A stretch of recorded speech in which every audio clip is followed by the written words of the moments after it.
આપણે જોઈશું ક્ષેત્રરેખાઓ કેવી રીતે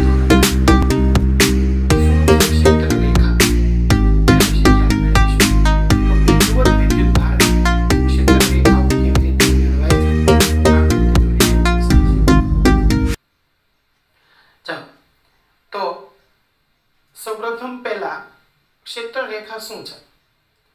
તો વિદ્યુત ભાર કે વિદ્યુત ભાર તંત્ર વડે ઉદ્ભવતા વિદ્યુત ક્ષેત્રનું ચિત્રાત્મક સ્વરૂપ એટલે ક્ષેત્રરેખા. હવે ધારો કે કોઈ એક બિંદુવત વિદ્યુત ભાર છે. આ બિંદુવત વિદ્યુત ભાર ની ક્ષેત્રરેખા દોરવા માટે ક્ષેત્રની દિશામાં તમારે સદિશો દોરવાના. આ સદિશોના માન એટલે કે મૂલ્ય એ વિદ્યુત ક્ષેત્રની તીવ્રતાના સમપ્રમાણમાં હોય છે. જેટલી તીવ્રતા એ પ્રમાણે સદિશની લંબાઈ રાખવાની. હવે વાત કરીએ કે આપણે આગળ ભણી ગયા બિંદુવત વિદ્યુત ભારના વિદ્યુત ક્ષેત્રનું સમીકરણ E બરાબર kq બાય r². અહીં અંતરના વર્ગના વ્યસ્ત પ્રમાણમાં છે. આમ જેમ જેમ આપણે દૂર જતા જઈએ તેમ આ સદિશો આપણે નાના કરતા જઈશું. ત્રીજી વાત, વિદ્યુત ક્ષેત્રની આ દિશા આ ત્રિજ્યાવર્તી છે, જોઈ શકો છો. હવે સવાલ એ છે તો આ તો સદિશો થઈ, આપણે તો ક્ષેત્ર રેખા દોરવી છે. તો શું કરવાનું? આમાં તમને જે આ સદિશ દેખાય છે, આ સદિશના પૂછ પર તમારે એકમ ધન વિદ્યુત ભારની કલ્પના કરવાની અને ત્યાં વિદ્યુત ક્ષેત્રનો સદિશ દોરવાનો. આવી રીતે એક પછી એક દોરતા જાઓ એટલે તમને મળી જાય સળંગ રેખા, આ થઈ ગઈ ક્ષેત્ર રેખા. હવે મિત્રો, જેટલી ક્ષેત્ર રેખાઓ નજીક ગીચ તેટલું ક્ષેત્ર પ્રબળ તીવ્ર માનવામાં આવે છે અને જેટલી ક્ષેત્ર રેખાઓ છૂટી એટલું ક્ષેત્ર છે એ નબળું માનવામાં આવે છે. તો આમ ક્ષેત્ર રેખા એ વિદ્યુત ક્ષેત્રને તાંદશ કરે છે. આ ચિત્રાત્મક રજૂઆત છે. ક્ષેત્ર રેખાઓની સંકલ્પના રજૂ કર્યા પછી ક્ષેત્ર રેખાઓનો ઉપયોગ વિદ્યુત ક્ષેત્રને તાંદશ કરવા માટે થાય છે એવું જોયું. વિદ્યુત ક્ષેત્ર બિંદુવત વિદ્યુત ભારનું વિદ્યુત ક્ષેત્ર અંતરના વર્ગના વ્યસ્ત પ્રમાણમાં હોય છે એવું આપણે સૂત્રાત્મક રીતે જોયું kq બાય r². શું ક્ષેત્ર રેખા વડે આ સમજી શકાય કે અંતરના વર્ગના વ્યસ્ત પ્રમાણમાં હોય છે? તો આવો સમજીએ. ક્ષેત્ર રેખા વડે સમજાવો કે વિદ્યુત ક્ષેત્ર બિંદુવત વિદ્યુત ભારનું વિદ્યુત ક્ષેત્ર અંતરના વર્ગના વ્યસ્ત પ્રમાણમાં હોય છે. તો સૌપ્રથમ આપણે વિદ્યુત ક્ષેત્રની એક નવી વ્યાખ્યા આપીએ ક્ષેત્ર રેખાઓના સંદર્ભમાં. એકમ ક્ષેત્રફળમાંથી પસાર થતી ક્ષેત્ર રેખાઓની સંખ્યા એટલે એ બિંદુએ ક્ષેત્રની તીવ્રતા. એકમ ક્ષેત્રફળમાંથી પસાર થતી ક્ષેત્ર રેખાઓની સંખ્યા એટલે ક્ષેત્રની તીવ્રતા. મિત્રો, બીજી એક રસપ્રદ વાત, જેમ દૂર જતા જઈએ તેમ વિદ્યુત ક્ષેત્ર અંતરના વર્ગના વ્યસ્ત પ્રમાણમાં ઘટે તો ક્ષેત્રફળ છે એ ક્ષેત્રફળ અંતરના વર્ગના સમપ્રમાણમાં વધે. તો એકબીજાની અસર એ નાબૂદ કરે છે. આમ ત્યાંથી ગમે તેટલા અંતરે જે ક્ષેત્ર રેખાઓની સંખ્યા બદલાતી નથી. હવે બરોબર આપણે સમજીએ. આકૃતિ જો O બિંદુ છે, O બિંદુમાંથી ઘણી બધી ક્ષેત્ર રેખાઓ બહાર આવી રહી છે. R અને S આ બંને ક્ષેત્રફળ ખંડો, સમાન ક્ષેત્રફળ ખંડો છે. દેખાય છે R અને S, બરોબર. હવે R માંથી પસાર થતી ક્ષેત્ર રેખાઓની સંખ્યા વધારે છે S ની સાપેક્ષે, S માં ઓછી છે. આના પરથી કહી શકાય કે અહીં R પાસે વિદ્યુત ક્ષેત્રની તીવ્રતા વધારે છે અને S પાસે વિદ્યુત ક્ષેત્રની તીવ્રતા ઓછી છે. હવે એક બીજી વાત કરીએ. અહીં આપણે શું જોયું? ક્ષેત્રફળ બે સમાન રાખ્યા તો તીવ્રતા વધઘટ થઈ એવું સમજાય.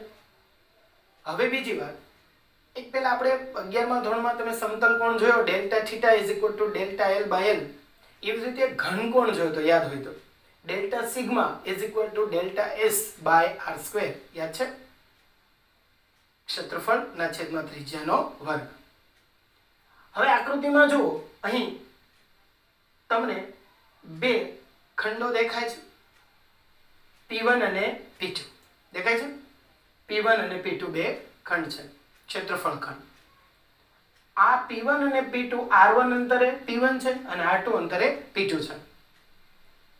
આ બંનેમાંથી પસાર થતી ક્ષેત્ર રેખાઓની સંખ્યા સમાન છે. ધારો કે એ સ્મોલ n છે. હવે P1 નું મારે ક્ષેત્રફળ જોઈતું હોય તો આગળ આપણે ઘનકોણ જોયો પ્રમાણુસાર ઘનકોણ બેયમાં સમાન છે, જો છે ને. તો P1 નું ક્ષેત્રફળ જોઈતું હોય તો ઘનકોણ અનુસાર R1 square into delta sigma અને P2 નું ક્ષેત્રફળ જોઈતું હોય તો R2 square into delta sigma. બંનેમાંથી પસાર થતી ક્ષેત્ર રેખાઓની સંખ્યા સમાન છે અને બેનો ઘનકોણ પણ સમાન છે. આ રીતે આમ ઘનકોણ બને તો અહીંયા બંને કેવો છે? સમાન છે. તો હવે આપણે જોઈએ છે ક્ષેત્રની પ્રબળતા. યાદ કરો, ફરીવાર યાદ કરો, ક્ષેત્રની પ્રબળતા એટલે એકમ ક્ષેત્રફળમાંથી પસાર થતી ક્ષેત્ર રેખાઓની સંખ્યા. તો આગળ વાત કરીએ પ્રમાણે બંનેમાંથી એક જ સરખી ક્ષેત્ર રેખાઓ સ્મોલ n પસાર થાય છે. બંનેના ક્ષેત્રફળ જુદા જુદા છે. તો આમાં પસાર થતી ક્ષેત્ર રેખાઓની સંખ્યા એકમ ક્ષેત્રફળમાંથી તો સંખ્યા ભાગ્યા ક્ષેત્રફળ યાની કે n divide by r1 square into delta sigma અને પહેલામાં P2 માં n divide by r2 square into delta sigma. બંનેમાં n અને ડેલ્ટા સિગ્મા સમાન છે તો કહી શકાય આના પરથી કે તીવ્રતા એ અંતરના વર્ગના વ્યસ્ત પ્રમાણમાં હોય છે. આ સાબિતી આપણે ક્ષેત્ર રેખાઓ દ્વારા આપી. હવે આપણે જોઈશું ક્ષેત્ર રેખાના ગુણધર્મો અથવા બીજા શબ્દોમાં કહીએ તો ક્ષેત્ર રેખાની લાક્ષણિકતા. અહીં આપણી ટેક્સ્ટ બુકમાં 5 લાક્ષણિકતા આપી છે. બરોબર, એક પછી એક સમજીએ. સૌપ્રથમ ક્ષેત્ર રેખા એક એવો વક્ર છે કે જેના કોઈ પણ બિંદુએ દોરેલો સ્પર્શક તે બિંદુએ વિદ્યુત ક્ષેત્રની દિશા આપે છે. બીજી લાક્ષણિકતા, ધન વિદ્યુત ભારમાંથી ક્ષેત્ર રેખાઓ બહાર આવે છે અને ઋણમાં વિરામ પામે છે. ધારો કે ધન છે તો એમાંથી બહાર આવે અને આ ઋણમાં વિરામ પામે છે. તો ઘણી વખત સવાલ થાય કે સર એક જ વિદ્યુત ભાર હોય તો ધારો કે ધન છે તો આ ધન વિદ્યુત ભાર તો ધનમાંથી બહાર નીકળે અને અનંત જગ્યાએ વિરામ પામે છે. અને ઋણ છે તો એ અનંતથી પ્રારંભ કરે અને ઋણમાં વિરામ પામે છે. તો આ બીજી લાક્ષણિકતા હતી. હવે ત્રીજી લાક્ષણિકતા, ક્ષેત્ર રેખાઓ છે એ સળંગ હોય છે, વક્ર સળંગ હોય, એ તૂટક તૂટક તૂટક હોતો નથી, એ સળંગ વક્ર છે. ચોથી લાક્ષણિકતા, ક્ષેત્ર રેખાઓ એકબીજીને છેદતી નથી અને જો છેદે તો છેદન બિંદુએ કેટલા સ્પર્શક મળે વિચારો? 2 મળે, જે તે બિંદુએ વિદ્યુત ક્ષેત્રને 2 દિશા હોવાની સૂચન કરે, જે શક્ય નથી. અને ફાઇનલ પાંચમી લાક્ષણિકતા, સ્થિર વિદ્યુત ભાર તંત્રની ક્ષેત્ર રેખાઓ બંધગાળો રચતી નથી. બંધગાળો રચતી નથી એટલે ધન વિદ્યુત ભારમાંથી નીકળીને ઋણમાં જાય છે, પછી ઋણમાંથી નીકળીને ધનમાં જતી નથી. વધારાની વાત કહું તો ચુંબકીય ક્ષેત્ર રેખાઓ મિત્રો બંધગાળો રચે છે. અને એનાથી પણ એક વધારાની વાત કહું તો ક્યારેક વિદ્યુત ક્ષેત્ર રેખાઓ પણ બંધગાળો રચે છે. ક્યારે રચે છે વિચારીએ, આગળ સમજીશું. આપણે સાદા વિદ્યુત ભાર વિતરણની ક્ષેત્ર રેખાઓ કેવી રીતે દોરી શકાય એની વાત કરીએ. સાદા વિદ્યુત ભાર વિતરણની ક્ષેત્ર રેખાઓની આકૃતિ. સૌપ્રથમ ધન વિદ્યુત ભાર. આપણી પાસે માની લો ધન વિદ્યુત ભાર છે તો એની ક્ષેત્ર રેખા કેવી હોય તો ધન વિદ્યુત ભારમાંથી આ રીતે ક્ષેત્ર રેખાઓ એમાંથી બહાર આવે. તો આ છે ધન વિદ્યુત ભારની ક્ષેત્ર રેખાઓ. હવે છે બીજું વિતરણ, ઋણ વિદ્યુત ભારની ક્ષેત્ર રેખાઓ. તો આ ઋણ વિદ્યુત ભાર છે, એમાં ક્ષેત્ર રેખાઓ દાખલ થાય છે. તો ઋણ વિદ્યુત ભારની ક્ષેત્ર રેખાઓ આ મુજબ છે.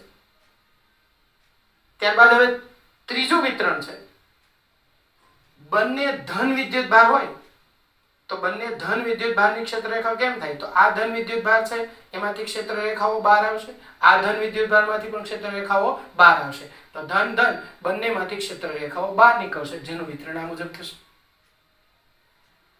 હવે ચોથું વિતરણ છે જેને આગળ આપણે જઈને ડાયપોલ તરીકે ઓળખીશું. એક ધન હોય અને બીજું ઋણ હોય. તો ધન ઋણ, તો આ ડાયપોલ ની ક્ષેત્ર રેખાઓ કેમ બતાવાય? તો ધનમાંથી બહાર આવે ને ઋણમાં દાખલ થાય, ધનમાંથી બહાર આવે ને ઋણમાં દાખલ થાય. તો આ રીતે બધી ક્ષેત્ર રેખાઓ ધનમાંથી બહાર આવશે અને ઋણમાં વિરામ પામશે. તો આ થઈ ડાયપોલ યાની કે ધન અને ઋણ વિદ્યુત ભાર તંત્રની ક્ષેત્ર રેખાઓ. મિત્રો આવી રીતે ઘણા બધા તંત્રની ક્ષેત્ર રેખાઓ દોરી શકાય. તમે જાતે આનો પ્રયત્ન કરશો.